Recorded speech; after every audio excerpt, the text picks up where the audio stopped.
ക്രിസ്മസിന് വീട്ടിൽ വന്ന കണ്ണൻ എന്തിനാണ് പറമ്പ് മൊത്തം കിളച്ച് മറിച്ചെന്ന് ആൾക്കാർ ചോദിച്ചിട്ടുണ്ടായിരുന്നു. ദേണ്ട ഈ കുളം എടുക്കാൻ വേണ്ടിയിട്ടാണ് അന്ന് കളച്ചതേ. ഈ കിടക്കുന്ന മീനല്ല നമ്മൾ ഇന്നലെ പോയി മേടിച്ചോണ്ട് ഇട്ടതായിരുന്നു കേട്ടോ. വഴിയെ പോണ തവളയ്ക്ക് വെറുതെ ഫിഷ് ബിരിയാണി കൊടുക്കണമെന്ന് വിചാരിച്ചിട്ട് ഞാനൊരു വലയും കൂടെ മേടിച്ചിട്ടായിരുന്നേ. ഈ വലിയ കൂടും കുറച്ച് കിളിക്കുട്ടന്മാരെ നമ്മൾ ഇന്നലെ മേടിച്ചാണ് കേട്ടോ. പാവം കിളി അതിനെ തുറന്നു വിടുമെന്നാണ് പറയാൻ വരുന്നതെങ്കിൽ അതിനെ തുറന്നു വിട്ടാ അപ്പൊ തന്നെ കാക്ക വന്ന് പ്ലിക്കോന്ന് പറഞ്ഞ് പിടിച്ചോണ്ട് പോയേ. അമ്മ രാവിലെ ബ്രേക്ക്ഫാസ്റ്റ് ഒന്നും ഉണ്ടാക്കിയില്ലെങ്കിലും ഉച്ചത്തേക്കുള്ള കറികളെല്ലാം ദേണ്ട ഇവിടെ തയ്യാറായിട്ടുണ്ടേ. പാവം ചോറ് കയറുന്ന ദേണ്ട അവിടെ ചരിച്ച് കിടത്തിയിരിക്കുന്നു. അമ്മോയ് മീൻ വിട്ടുവാണോ എന്ന് വെറുതെ ഒന്ന് ചോദിച്ചപ്പോഴേക്കും അമ്മ പറയുക പറമ്പിൽ എന്തെങ്കിലും സാധനം പിടിച്ചുകൊണ്ട് വരാൻ. പിന്നെ ഒന്നും നോക്കിയില്ല ഓടിപ്പോയി നമ്മുടെ ഏതം തോട്ടത്തില് മുന്തിരിക്കൊലകളൊന്നും പഴുത്തിട്ടില്ലായിരുന്നു. ദേണ്ട നല്ല തക്കാളിക്കയും നല്ല മുളകും ഉണ്ടായിരുന്നു. അത് പിച്ചിക്കൊണ്ട് നമ്മുടെ കൈ കൊടുത്തേ. അപ്പോഴാണ് അമ്മ എന്നോട് പറഞ്ഞത് തേങ്ങ തിരുമാൻ.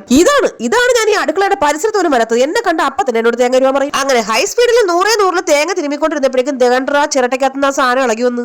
എന്നാ ഇനിയിപ്പോ അതിനടുത്ത് അങ്ങോട്ട് അരിഞ്ഞിടാം. അമ്മ കാണാണെങ്കിൽ മിക്കവാറും എന്നെ അരിഞ്ഞു കൂട്ടും. ഇനിയിപ്പോ എന്ത് ചെയ്യും അല്ലയാന്ന് പറഞ്ഞിരുന്നപ്പോഴാണ് ദേവദൂതനെ പോലെ ദേണ്ട കൊറിയർ കയറി വരുന്നത്. എന്റെ കയ്യിലിരിക്കുന്ന ബെഡ്ഷീറ്റ് 7D ബെഡ്ഷീറ്റ് ആണ് എന്ന് വെച്ചാൽ അതിനകത്തുള്ള പൂവൊക്കെ നമുക്ക് ഇങ്ങനെ പിച്ചെടുക്കാൻ തോന്നും. അതുപോലത്തെ ഒരു ബെഡ്ഷീറ്റ്. ഇതില് വേറൊരു കളർ വരുന്ന ബെഡ്ഷീറ്റ് നമ്മൾ നേരത്തെ പരിചയപ്പെടുത്തിയായിരുന്നു. അപ്പൊ വേറെ കളർ ഉണ്ടോ ചേച്ചി കുറെ പേര് കമന്റ് ഇട്ടിരുന്നു. അതുകൊണ്ടാണ് നമ്മൾ ഈ റെഡ് പൂക്കളുള്ള സാധനം മേടിച്ചത്. ഇതിന് സൈസ് ചെറുതായിരിക്കും എന്ന് വിചാരിച്ച് ആരും ടെൻഷൻ അടിക്കണ്ട. ഞാനിത് 2 കട്ടിലാണ് വിരിച്ചേക്കുന്നത് കേട്ടോ. അത്രയ്ക്ക് വലുതാണ്. വെള്ളത്തിൽ ഇങ്ങനെ പൂക്കൾ ഒഴുകി നടന്നാൽ എങ്ങനെ ഇരിക്കും അതുപോലെ ഇല്ലേ കണ്ടിട്ട്. എനിക്ക് നന്നായിട്ട് ഇഷ്ടപ്പെട്ടെ. സംഭവം നല്ല അടിപൊളി കിടക്കാച്ച് കിണ്ണം കാച്ച് ബെഡ്ഷീറ്റ് ആണ്. എനിക്ക് നന്നായിട്ട് ഇഷ്ടപ്പെട്ടു. വേണമെങ്കിൽ ഞാൻ ലിങ്ക് റൈറ്റ് സൈഡിൽ കൊടുത്തേക്കെ. പെട്ടെന്ന് മേടിച്ചാൽ സ്റ്റോക്ക് ഔട്ട് ആവേ. ഇന്നലെ ഞാൻ ഏത് ചെരുപ്പാണ് മേടിച്ചത് കുറച്ച് പേര് ചോദിച്ചായിരുന്നു. ഈ ചെരുപ്പാണ് ഞാൻ മേടിച്ചത്. പുതിയ ചെരുപ്പ് മേടിച്ചു കഴിഞ്ഞാൽ അതും കാലിലിട്ട് ഒരു 10 പേരെ കാണിച്ചില്ലെങ്കിൽ എന്താണെന്നറിയില്ല വല്ലാത്തൊരു സമാധാനക്കേടാണ്. എന്നാ പിന്നെ ഒന്നും നോക്കണ്ട, ആ 10 പേരെ കാണാനൊന്ന് അമ്പലത്തിലേക്ക് പോയാലോ. അങ്ങനെ ഞാനും മോനും കൂടെ ദേണ്ട ഒരേ കളർ ഡ്രസ്സ് ഇട്ട് ഇറങ്ങിയിട്ടുണ്ട് കേട്ടാ നാട്ടുകാരെ പറ്റിക്കാൻ. എന്താണെന്നറിയില്ല KSRTC ബസ്സിനകത്ത് വല്ല ഓമനത്തെങ്കിൽ കിടാവ് വെച്ചിട്ടുണ്ടോ ദേണ്ട കയറി ഉടനെ അവൻ ഉറങ്ങിയിട്ടുണ്ടേ. അമ്പലത്തിൽ ചെന്നപ്പോഴേക്കും ദേണ്ട ഒരേ ഡ്രസ് കോഡിൽ കുറെ ആൾക്കാർ. ഞാൻ വിചാരിച്ചിട്ട് ഇപ്പൊ അവിടുത്തെ അമ്പലത്തിലെ യൂണിഫോം ഇരിക്കുന്നു. ചോദിച്ചപ്പോ പറയാ കൈകൊട്ടി കളിക്ക് വന്നതാന്ന്.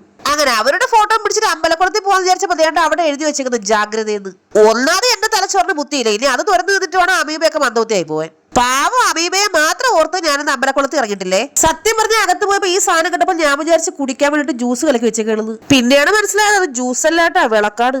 അങ്ങനെ അമ്പലത്തിൽ പോയി മനസ്സറിഞ്ഞ് പ്രാർത്ഥിച്ചതിന്റെ പ്രസാദമൊക്കെ കിട്ടിയിട്ടുണ്ടേ. ഇനി ഇത് കണ്ടിട്ട് ചേച്ചി നിങ്ങൾ ക്രിസ്ത്യൻ ആണോ അതോ ഹിന്ദു ആണോ അമ്പലത്തിലും പോകും പള്ളിയിലും പോകുമെന്നാണെങ്കിൽ നമ്മൾ എല്ലായിടത്തും പോകും. എന്റെ പിള്ളേ കൊട്ടാരക്കര ഗണപതി ക്ഷേത്രത്തിൽ വന്നാല് ഉണ്ണിയപ്പം ഇല്ലാത്ത ഒരു കളിയും ഇല്ല എന്റെ മക്കളെ. ഒരു കവറിന് 40 രൂപയാണ്. ഞാൻ 4 കവർ മേടിച്ചേ. നല്ല സോഫ്റ്റ് ഉണ്ണിയപ്പമാണ്. അതിന്റെ പുറത്തേക്ക് പഞ്ചസാരയൊക്കെ തൂകിയിട്ടേക്കും കേട്ടാ. പിന്നെ അവിടുന്ന് ഒരു പാക്കറ്റ് പൊരിയൊക്കെ മേടിച്ചിട്ട് ഞങ്ങൾ പുറത്തേക്ക് ഇറങ്ങിയപ്പോഴാണ് ദേണ്ട നിൽക്കുന്ന ഐസ്ക്രീം. നിലത്ത് വീഴാൻ പോയ ഐസ്ക്രീം നമ്മൾ കൃത്യമായിട്ട് ക്യാച്ച് പിടിച്ച് വായിക്കകത്തേക്ക് ആക്കിയിട്ടുണ്ടേ. അപ്പൊ നമ്മുടെ ചാനൽ എല്ലാവരും സബ്സ്ക്രൈബ് ചെയ്ത് സഹായിക്കണേ. Tata bye bye, see U.